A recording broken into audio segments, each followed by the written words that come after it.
Olá pessoal, eu sou a Júlia e esse é o canal da Bruxa da Química.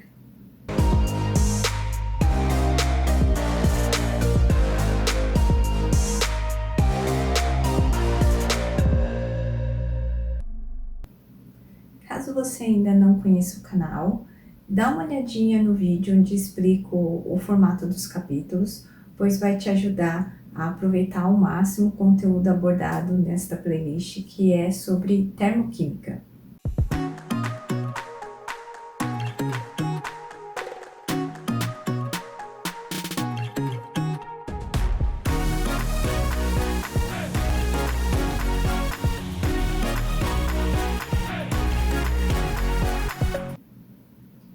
A química, ela estuda a matéria e suas transformações. Falar sobre termoquímica, a gente vai acabar falando mais nas transformações, tá? Aqui, a gente vai falar mais nas transformações. Só para lembrar, a matéria são as substâncias, né? Então, a química estuda a matéria e suas transformações. Estou falando de matéria, estou falando das substâncias, certo? Da água, do gás carbônico, do gás oxigênio, do metal, da sacarose, da glicose, tá? Estou falando dessas substâncias. Substâncias que são formadas de moléculas, tá? E que são formadas de átomos, que é tudo estudado em química, certo? Mas, quando a gente fala, então, de termoquímica, a gente está falando mais das transformações nas transformações da matéria, e aí a gente está falando das mudanças que essas substâncias sofrem, porque as substâncias, elas se transformam, elas mudam, ok? Como um papel que pode ser amassado, picotado ou queimado. Assim, quando falamos de termoquímica, falamos destas transformações que podem ser físicas ou químicas. Nas transformações físicas, a matéria não muda, como por exemplo, quando a água sólida, né? Então, na água sólida, que é o gelo, se transforma em água líquida em um processo que a gente diz que o gelo derreteu. Ou, mais técnico, a água sofreu fusão, que é quando uma substância no estado sólido se transforma no estado líquido. Muitas vezes, as pessoas elas têm dificuldade de compreender a química por conta dessa linguagem específica, tá? Nesse caso, se em um determinado enunciado de algum exercício, de algum vestibular, ou mesmo do seu livro, disser que a água sofreu fusão, tá? Você deve entender que estamos falando de um gelo derretendo, simples assim.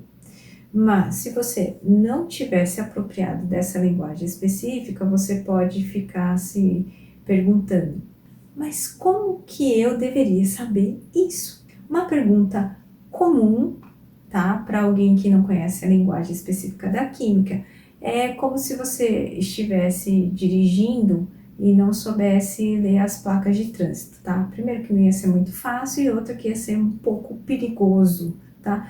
Mas perceba que a ideia é simples, ou seja, é fácil compreender o conteúdo. O que você pode estar tendo como dificuldade é a linguagem. E aí você precisa se familiarizar um pouco mais desse vocabulário técnico para que tudo comece a ter um pouco mais de sentido. Mas voltando, além das transformações físicas, então, a gente também tem as transformações químicas. Então, na transformação física, a matéria não muda e nas transformações físicas, elas mudam.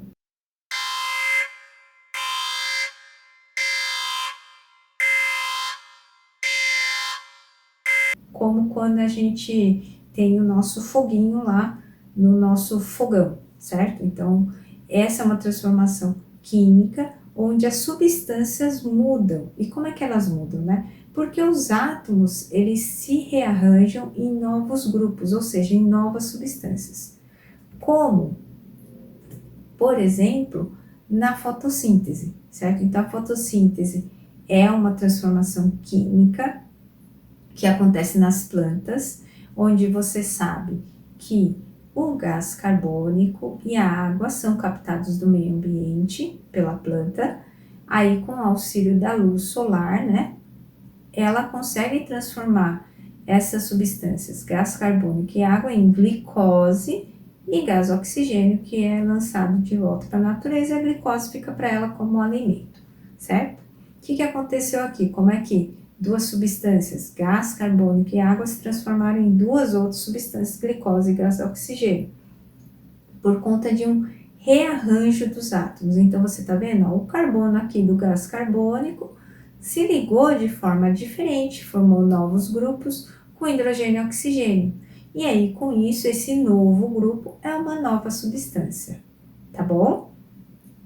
Independente do tipo de transformação, física ou química, essas transformações da matéria, elas envolvem transferência de energia, ou seja, toda transformação libera ou absorve energia do ambiente, geralmente na forma de calor. E essa energia, por exemplo, liberada na queima do gás butano, propano, tá? Se for botijão de gás, ou metano, se for gás encanado, que vai cozinhar seus alimentos, ou mesmo a energia térmica liberada na combustão do álcool, da gasolina, que vai movimentar os veículos, certo? A parte da química que estuda essas transferências de energia é a termoquímica. No geral, esse estudo é muito importante, pois a gente consegue prever quanto de energia é necessário para que uma transformação aconteça, ou mesmo quanto de energia determinada transformação vai me oferecer. Por exemplo, eu consigo prever por cálculos, tá? Quanto gelo, por exemplo, de um iceberg, vai ser derretido por conta do aumento da temperatura causada pelo aquecimento global. Assim, nesse momento, veremos como que essa energia será representada nas equações, como que calculamos, prevemos a quantidade de calor absorvida ou liberada, a relação da quantidade de reagentes envolvida nestas transformações. A gente vai conseguir, assim, prever, imaginar ou mesmo realizar essas transformações no laboratório, tá? Tudo com o objetivo de estudar as transformações, certo? Para a gente conseguir pensar como podemos utilizá-la ou mesmo utilizá-la de fato, certo? Conhecimento para transformar o mundo para o bem de preferência. Para finalizar e dar mais sentido a esse conteúdo, eu vou mostrar mais alguns exemplos já relacionando com alguns termos e representações que irão aparecer nesse conteúdo. Eu vou mostrar um pouco dessa linguagem específica que a gente vai usar aqui na termoquímica, tá? Então, ó, como eu disse, teremos as reações. Então, teremos as reações, né, que são as transformações que absorvem calor e as que liberam calor, certo? Calor a gente vai entender como energia. Essa energia, em termoquímica, a gente vai usar o termo entalpia. Então, quando eu estiver falando de entalpia, eu estou falando de energia, tá? E essa entalpia a gente vai representar com a letra H maiúscula, certo? Muito importante, certo? Energia não é temperatura, graus Celsius, certo? Mas eu consigo perceber se houve uma alteração de energia porque a temperatura do sistema mudou, sacou? A representação das transformações continua a mesma, mas em termoquímica a gente vai ter a indicação do estado físico ou da forma alotrópica da substância. Então aqui você está vendo ó, líquido, gás, vapor e claro, né, o calor envolvido. Então aqui a gente tem um calor sendo liberado, certo? Perceba que a equação é a mesma. Aparecendo ou não a energia, então se eu não tiver aqui a indicação dessa energia, desse calor, né, dessa entalpia, você vai ver que a equação é a mesma que você está acostumado, ó, balanceamento, tá? A única coisa que vai aparecer agora é a energia envolvida. Assim, a ideia, o conceito de transformação é a mesma, mas agora a gente vai estudar a energia envolvida.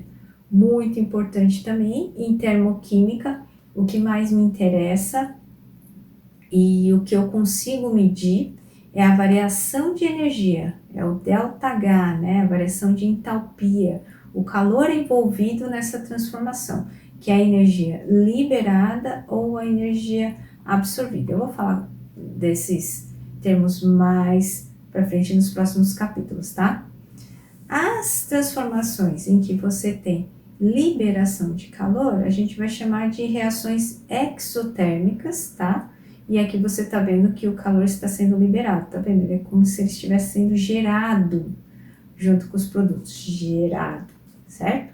E aqui você tem outra forma de indicar esse calor, mas colocando aqui do lado da equação a variação de entalpia com sinal negativo, para indicar que está sendo liberado. Eu vou explicar o que é esse sinal negativo no próximo capítulo, tá bom? As reações que liberam calor, então, são chamadas de reações exotérmicas, e as reações que vão absorver calor são chamadas endotérmicas, tá? Exo, né, de externo, exo, e endo, de interno, tá? Endotérmica. A diferença aqui da reação endotérmica, você vai ver na representação do calor, tá vendo? Aqui o calor, ele vai estar sendo utilizado, então eu vou absorver esse calor para que a reação aconteça. Então, vai estar lá a indicação do calor antes da setinha, junto com os reagentes. E o ΔH é positivo, para indicar que a reação está absorvendo energia, mas fica tranquilo que a gente vai ver tudo isso nos próximos capítulos, tá? Nos próximos encontros eu vou te mostrar o que o conhecimento de termoquímica pode te mostrar. Beijo!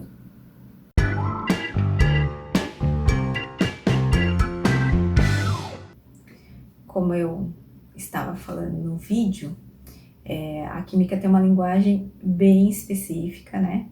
E no colégio onde eu leciono química, eu sempre falo para os alunos da importância de saber esse vocabulário e de usar. Então, nas minhas aulas, eu uso bastante, né, os termos técnicos. Eu falo para eles também usarem, porque é como se fosse o aprendizado de um idioma novo, né? Em inglês, digamos que você esteja aprendendo inglês, alemão, espanhol, por mais que você tenha dificuldade, o professor começa a te forçar a falar, né? Aquela linguagem nova, porque aí você começa a utilizar o vocabulário de forma correta, né? Saber, né, onde usar. E também quando você escuta aquele vocabulário, você sabe o significado, né? Então eu falo para eles que é muito importante a gente sempre estar usando os termos técnicos. Então eu sempre estou usando cátion, ânion, fusão, né? Que é íon positivo, cátion, íon negativo. Então eu procuro não usar o termo íon positivo e íon negativo, eu uso o termo cátion e ânion, até para vocês, os alunos, irem se habituando com esse termo e sabendo do que eu estou falando. E aí, alguns anos atrás, eu tive uma aluna que sempre estudou comigo, desde o primeiro ano do ensino médio, a gente já estava no segundo ano, e a gente começou a estudar eletroquímica. E eletroquímica tem muito isso de cátion, de ânion, de íon positivo, íon negativo, espécie eletricamente neutra. A gente trabalha muito com cargas, né, cargas reais, ou mesmo que seja só polaridade, enfim. E a gente estava numa aula, aí você imagina aquela cena assim, aquela lousa, né, já toda escrita com equações, com símbolos químicos, com sinaizinhos de mais, menos, íons positivos e íons negativos, e eu falando, né, porque esse cátion, aquele cátion, e quando acontecer isso vira cátion, e aí a aluna, ela parou a aula e falou assim, mas professora, quando você tá falando cátion, você tá falando do quê, né? E aí eu falei pra ela, falei assim, quando eu tô falando de cátion, é sinônimo de íon positivo, então toda vez que eu estiver usando o termo cátion, são esses carinhas aqui que estão com esse sinalzinho positivo. E aí foi aquele momento, agora eu entendi.